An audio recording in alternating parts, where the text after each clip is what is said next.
Shalom saudara, jumpa dengan saya di mata kuliah Ekumenikal bersama saya, Eko Pujo Santoso MTH. Diharapkan melalui mata kuliah ini, saudara bisa memahami apa yang dimaksud dengan Ekumenikal secara komprehensif, baik secara teologis, etis, dan praktis, dengan cara pandang dan cara hidup yang ekumenis dan misioner tentunya. Nah, seringkali doa Yesus dalam Yohanes 17 ayat 11 ini menjadi dasar ketika kita bicara tentang oikumene. Dalam ayat ini, Yesus sendiri meminta kepada Bapa supaya semua orang percaya sehakikat menjadi satu sama seperti Bapa, Anak, dan Roh Kudus. Pertanyaannya adalah, apa yang dimaksud dengan menjadi satu? Dalam kekristenan dipahami menjadi satu yang dimaksudkan di sini adalah oikumene. Nah, menurut saudara, apakah kegiatan seperti Paskah Oikumene, Natal Oikumene, seperti dalam video ini sudah disebut dengan Oikumene? Mari kita menelisik istilah ini. Nah, Oikumene sesungguhnya berasal dari dua kata Yunani, yaitu oikos dan menein.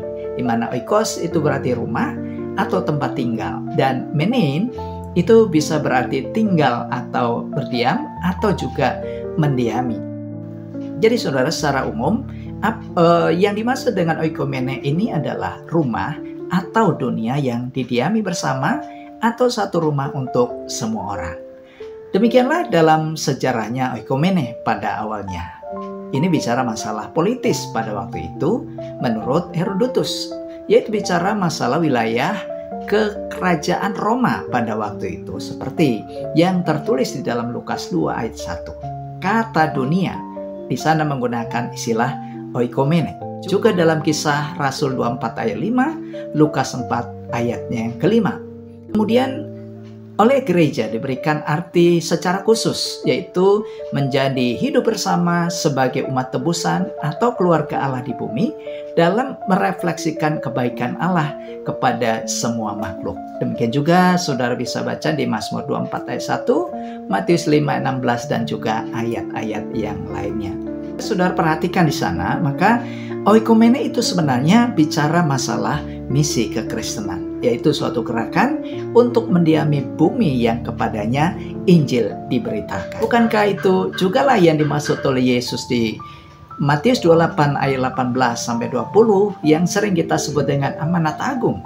Juga di Kisah 1 ayat 8, Abineno memberikan istilah satu bumi, satu budaya, satu kerajaan, hingga sampai kepada pengertian satu gereja yang esa yang disebut dengan GKY. Sedangkan Chris Hartono menggambarkan gerakan bersama atau oikumene ini adalah gerakan untuk mendiami bumi yang kepadanya Injil diberitakan secara holistik, utuh, dan menyeluruh.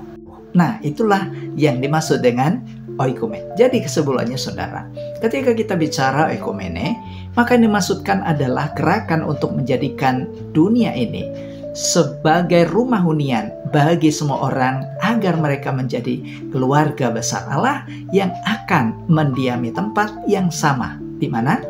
Tentunya di rumah Bapa di sorga.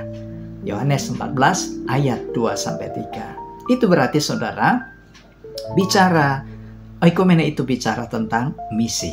Kerinduan hati Yesus, itulah yang dimaksudkan dalam Yohanes 17 ayat 11-21. Nah, dalam kaitan dengan hal ini saudara, saya ingin memberikan tugas kepada Anda. Yang pertama, adakah pandangan yang salah tentang oikumene di tempat saudara selama ini? Dan yang kedua, menurut saudara, sudahkah gereja menjadi satu seperti yang dimaksudkan oleh Yesus dalam doanya tadi di Yohanes 17 ayat 11? Nah, silakan saudara diskusikan. Kita akan bahas hal ini di kesempatan selanjutnya. Demikian sesi kita hari ini. Terima kasih, Tuhan Yesus memberkati.